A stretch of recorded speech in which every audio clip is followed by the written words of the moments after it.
All right, I'm going to try this again. I was trying to record on Facebook Live, but where we are at Kenton Lakes Sports Complex up in northern Kentucky, it's really terrible signal. So I was saying that I'm at one of our favorite places, which is, of course, a ballpark. We've lived at a ballpark for years and years and years, including today at Harry Hill, where we were part of 3 ball games. Now we're getting ready to be part of a 4th and a 5th ball game.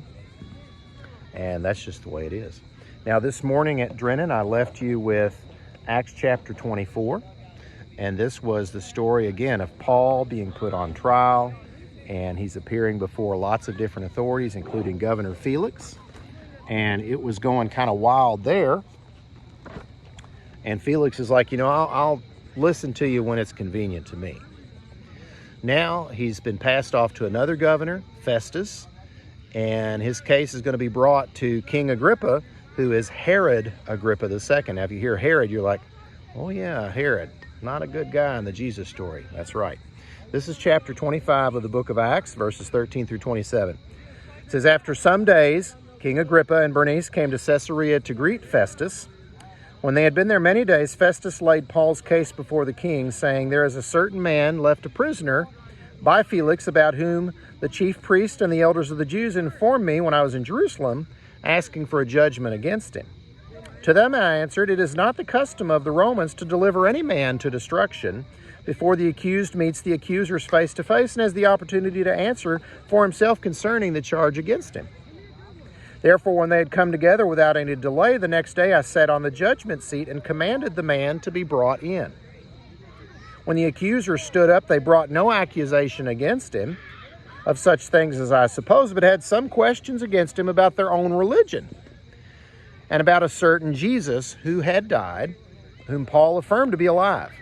And because I was uncertain of such questions, I asked whether he was willing to go to Jerusalem and there be judged concerning these matters.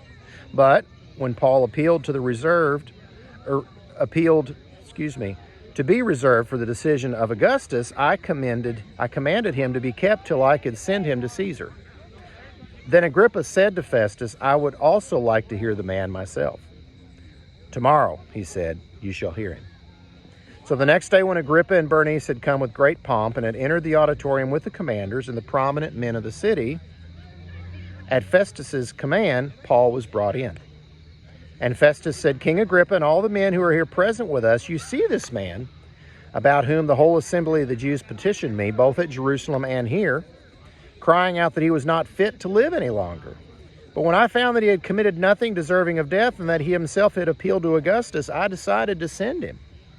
I have nothing certain to write to my Lord concerning him. Therefore I have brought him out before you, and especially before you, King Agrippa, so that after the examination has taken place, I may have something to write.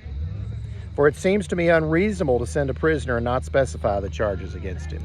Even a governor who is not a Christian and is really just a politician is like, I'm not seeing what Paul has done. And, it reminds me again of today, the way the world and society are right now. Everybody's against truth. Everybody's against what's right. In the time of Paul, absolutely. Stand up for truth. Stand up for Jesus. That is the way, and that's the way it's always been. And there will always be fighting against the right way and against the Bible. I pray that all of us get to be part of churches that preach the gospel and that believe in what is in this book, the Bible. Come be with us at Drennan. We meet on Wednesdays and we meet on Saturdays. Hope to see you there soon. Bye-bye.